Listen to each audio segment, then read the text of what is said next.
Hello friend, welcome to steno study. आज मैं आप लोगों को जनसत्ता न्यूज़पेपर से डिक्टेशन लिखवाने जा रही हूँ जो 80 शब्द प्रति मिनट की रफ्तार से होगी। डिक्टेशन स्टार्ट होगी 5 सेकंड बाद।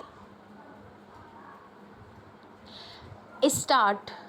हाथरस में एक सत्संग के दौरान हुए हादसे की न्यायिक जांच की घोषणा हो गई है और इस तरह अब इसके सहारे सरकार इस घटना पर उठने वाले सवालों के शांत होने की उम्मीद कर रही है। अब इस जांच के नतीजे कब आएंगे, किसकी जिम्मेदारी तय की जाएगी, क्या कार्रवाई होगी, यह सरकार की इच्छा शक्ति पर निर्भर है। मगर इस घटना में जो हुआ उसने न केवल किसी स्वयंभू बाबा और उसके समूह को बल्कि सरकार और समूचे प्रशासन तंत्र को कटघरे में खड़ा किया है।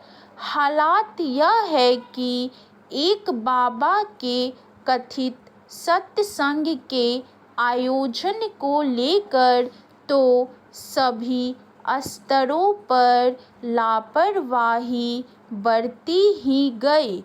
उससे उपजी अव्यवस्था की वजह से मची भगदड़ में कम से कम 121 लोगों के मारे जाने के बाद कार्रवाई के मामले में भी पुलिस और प्रशासन का जो रुख सामने आया है वह हैरान करने वाला है।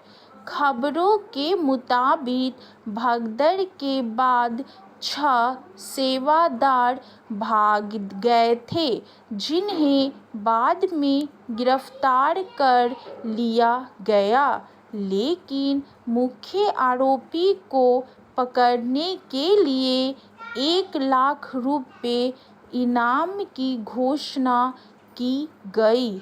इसके अलावा पुलिस का कहना है कि अगर जरूरत पड़ी तो भोले बाबा से भी पूछताछ की जाएगी। हालांकि इसका कोई संतोषजनक जवाब सामने नहीं आया है कि बाबा का नाम पुलिस के पास दर्ज प्राथमिक में क्यों नहीं है। सवाल है कि आस्था के नाम पर सामने आई त्रासदी के लिए अगर सत्संग के आयोजकों की जिम्मेदारी बनती है तो इस व्यापक लापरवाही में प्रशासन भी अपनी जवाबदेही से कैसे बच सकता है।